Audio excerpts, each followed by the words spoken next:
It's so nice to be in a small, loving church. Holy angels. We may not have a large crowd, but we have unity in our community. When we come together, we share God's unconditional love without judgment.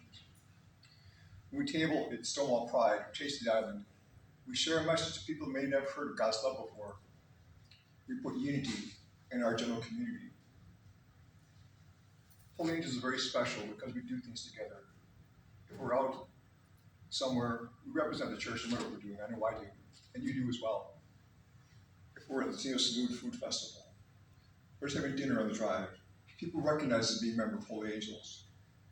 We are angels amongst the people around us. It's amazing what a small group of people can do. We care for each other. We learn from each other. But the church is, Holy Angels Church is not just a space. It's a part of it. It's not the clergy. What is your service? This is the church. Why don't you turn to someone next to you and say, we are the church. We are the church. Amen. We are for the unity and community. I'm going to tell you a quick story. In the mid-1990s, I worked with a small group of people who did good because they came together for a specific cause. The cause is important. It's important we came to do good for each other. We heard a message of a commander from Canadian Army. He was retired. He was going through the West trying to raise some money. He had a small piece of land, large compound actually, not a small piece, a large compound. And he built houses for women and their families. Their husbands were dead when he died of AIDS. AIDS is rampant in Kenya. Women have no rights. Sounds somewhat familiar. Women have no rights. If their family members didn't want them to, they would kick them out of the house, all the family. Commander would build houses for these women to live in. These women were all widows, which we've heard in today's messages. Women who cared about each other, cared about our community. They raised money for themselves by baking bread. Another back to our readings. They used dung to bake bread for the local villages, not the healthiest thing in the world.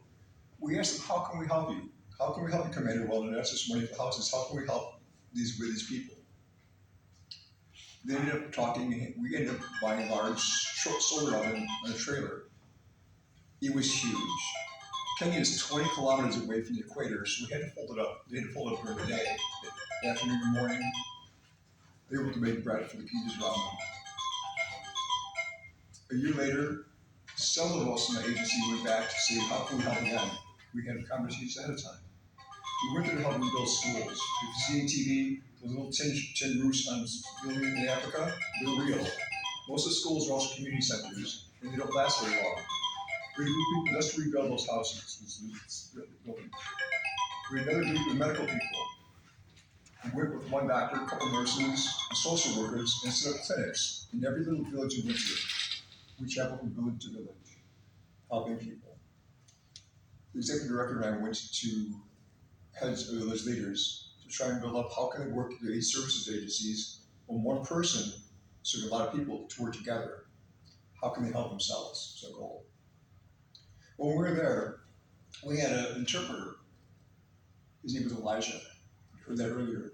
Elijah is important in the story. Elijah learned tailoring skills. At 16, his parents were both dead. He was the head of his household. He had a younger brother. Being an interpreter, being a tailor, you'll see the shirt he made for me after service. We asked, one way we can get back is teach your brother the same skills you have. He has those skills. We didn't buy a Singer sewing machine, those treadle sewing machines with electricity. The little Kiwanis, we built unity and community by accessing local resources to help them.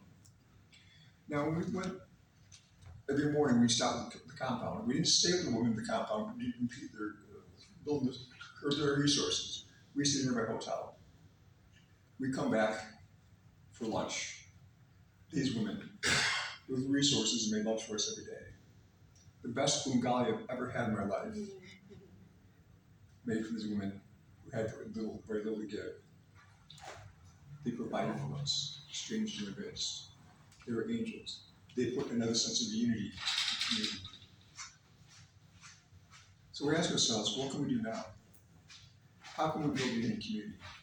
How can we get a small amount of money we may have and build up feeding the hungry, All those ministries may not be good subject cathedrals, but we still feed people. We do remarkable work. We're helping SunServe with clothing and blankets for seniors, and a local business who helps children for toys to hear about their announcements. We, you angels, continue to put the unity in community, and that's what we're called to do.